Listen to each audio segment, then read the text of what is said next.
cooking aloo bengan. This is onion, oil, little bit garlic, and tomato.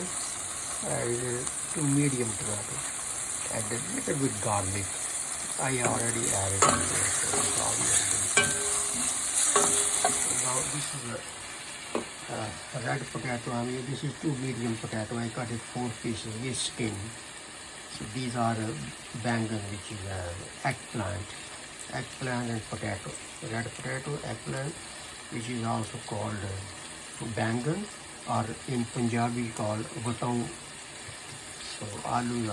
So here potato. This is only 4 things: turmeric powder,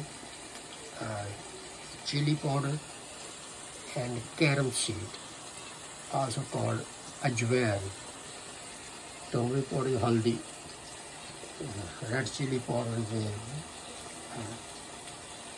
surak mirch, and salt called namak. So I'm going to add it in here. Everything in.